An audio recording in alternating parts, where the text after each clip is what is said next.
नमस्कार मित्रांनो. नवरी मिळे हिटलरला 17 सप्टेंबर भागामध्ये श्वेता लीलाला म्हणते, बजर वाचून काही फायदा होणार आहे का? आता सगळेच येतात. एजे म्हणतो, लीला हे काय चाललंय? दुर्गा म्हणते, लीला तू असं वाजून सगळ्यांना गोळा नाही करू शकत. लीला म्हणते, मी काय केलं? मी तर सगळ्यांना खीर खायला बोलवलं आणि तसं पण बाप्पाच्या प्रसादाला नाही नसतं म्हणायचं. दुर्गा म्हणते, लीला. आजी म्हणते, दुर्गा जाऊ दे ग, हिला बोलून काही फायदा होणार आहे का? आणि तसं पण ती बरोबरच बोलते. प्रसादाला कधी नाही नाही म्हणायचं. आता सगळेच खीर खातात, पण पहिल्या चमच्यामध्ये आजीला ठसका लागतो आणि ती म्हणते, लीला तू काय म्हणाली होती? मला प्रसादासाठी चांगली खीर बनवायची, मग हे काय बनवलंस? लीला म्हणते, आजी मी तर मनापासून बनवली. पण श्वेता न खीर खाताच पटकन बोलून जाते, हो खीर खारट झाली. आता मात्र आजी आणि लीला शॉकून बघायला लागतात. आता सगळेच गोंधळतात. लक्ष्मी पुन्हा खीर खाऊन म्हणते, नाही खीर तर गोड आहे. आता श्वेता पटकन खीर खाते आणि तिच्या पायाखालची जमीनच सरकते. आजी म्हणते, नाही माझी खीर नासली आहे. बाकीचे म्हणतात, नाही आमची खीर तर छान आहे. दुर्गा म्हणते, काय चाललंय? लीला तू काय केलंस? लीला म्हणते, दुर्गा मॅडम मी काही केलेलं नाही, हे सगळं ना लक्ष्मी मॅडमने केलं. लक्ष्मी म्हणते, मी? लीला म्हणते, माझ्या खीरीत मीठ घातलं आणि माझी खीर नासवली. लक्ष्मी म्हणते, काय काय बोलते? मी काही केलेलं नाही आहे. लीला म्हणते, तुम्ही नाहीतर सरस्वती मॅडमने केलं असेल. सरू म्हणते, नाही नाही नाही मी काहीच नाही केलं. मी तर लक्ष्मी वहिनीबरोबर होते, विचारा त्यांना. दुर्गा म्हणते, इनफ लीला, स्वतःच्या चुका लपवण्यासाठी घरातील लोकांवर आरोप करू नकोस. लीला म्हणते, मी काही खोटं बोलत नाही आहे, मी खरंच बोलते. हे सगळं लक्ष्मी मॅडम आणि सरस्वती मॅडमने केलं आहे, कारण आजींसमोर माझं चांगलं इम्प्रेशन आहे ना, ते यांना खराब करायचे. मी आजारी होते ना, तेव्हा यांनी मला तिखट खिचडी खायला घातली होती. काल त्या धुपाच्या जागेवर साप गोळ्या पण यांनीच ठेवल्या आणि आता हे सगळं खिरीचं प्रकरण. आता मात्र दुर्गा भामट्यासारखी बघायला लागते.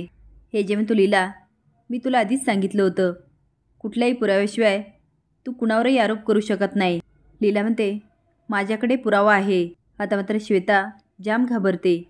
आजी म्हणते, ठीक आहे ना, मग लीलाकडे जर पुरावा असेल आणि तू पुराव्यानिशी सिद्ध करून दाखवलं तर ह्या घरामध्ये त्या माणसांना जागा राहणार नाही.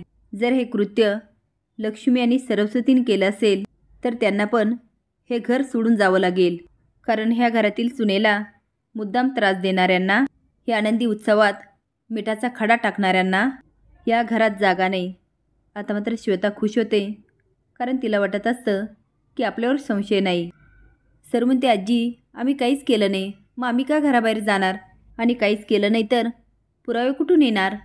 लक्ष्मी म्हणते, हो आजी आम्ही का काही करू? आता सरू दुर्गाला बाजूला करत म्हणते, एजे आम्ही काहीच केलं नाही. पण एजे मात्र बाजूला तोंड करून घेतो. सरू म्हणते, एजे हे जे काही केलं ना ते श्वेतानी केलं.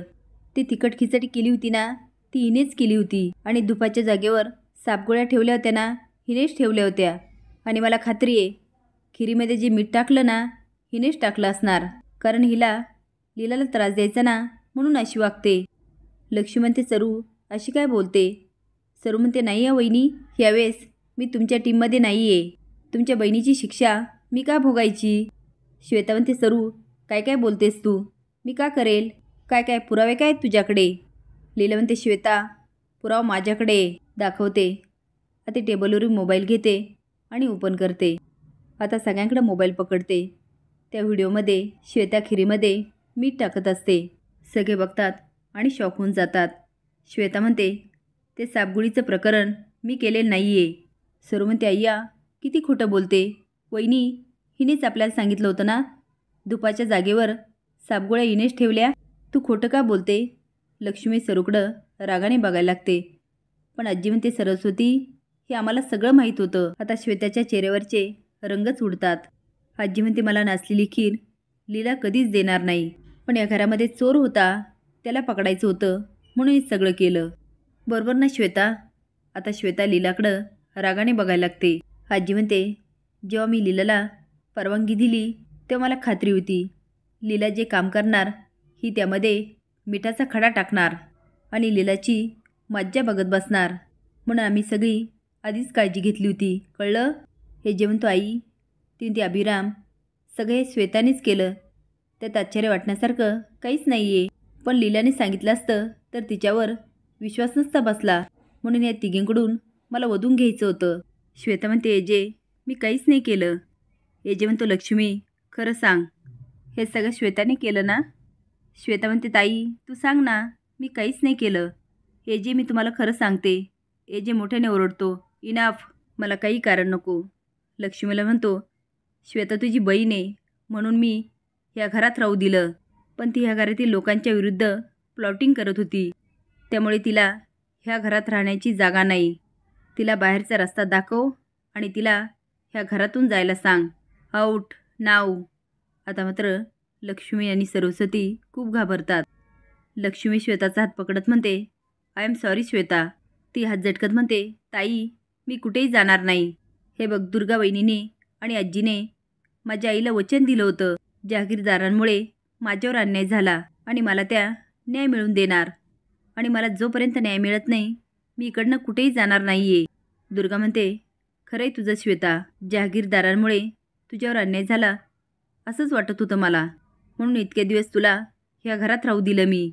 पण लीलावर सूड उगवण्याच्या नादात तू इतकी आंधळी झालीस की जहागीरदारावर अन्याय होतो हे पण तुझ्या लक्षात आलं नाही. आता दुर्गा श्वेताला खूप बोलते आणि म्हणते, लक्ष्मी, तुला हिला घराबाहेर काढावंच लागेल.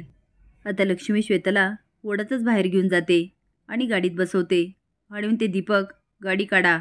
आजी आता लीलाच्या डोक्यावरून हात फिरवते. किशोर मनात म्हणतो, ही लीला वाटते ना तेवढी साधी नाही आहे. बरोबर माझ्या प्रत्येक माणसाचा पत्ता कट करत चालली आहे. आधी विक्रांतला जेलमध्ये पाठवलं आणि नंतर साळुंकेचं लोन फेडलं आणि आता श्वेताला घराबाहेर काढलं. हिला बावळ समजून मी सगळ्यात मोठी चूक केली. आता सगळ्यात आधी ह्या लीलाचाच बंदोबस्त केला पाहिजे. लीला बेडरूममध्ये जाऊन म्हणते, एजेंना आता शिक्षा मिळालीच पाहिजे. पण काय शिक्षा देऊ? एजे बेडरूममध्ये येतो आणि बघतो तर सगळा पसारा असतो. एजे म्हणतो, लीला, हा काय पसारा घातला? तुला माहिती आहे ना, आपल्या बेडरूममध्ये मला पसारा नाही चालत. लीला म्हणते, आपलं बेडरूम, सकाळी तर बोलले होते आपल्यामध्ये आपलं असं काहीच राहिलं नाही.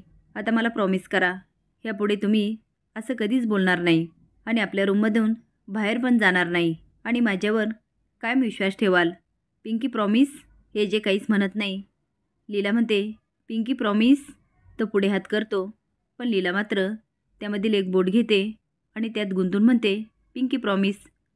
तो म्हणतो, ठीक आहे. पण लीलाच्या हुशारकीवर आणि नटखट वागण्यावर एजे इम्प्रेस होतो. असेच नवीन अपडेट जाण्यासाठी लाईक आणि सबस्क्राईब करा. धन्यवाद.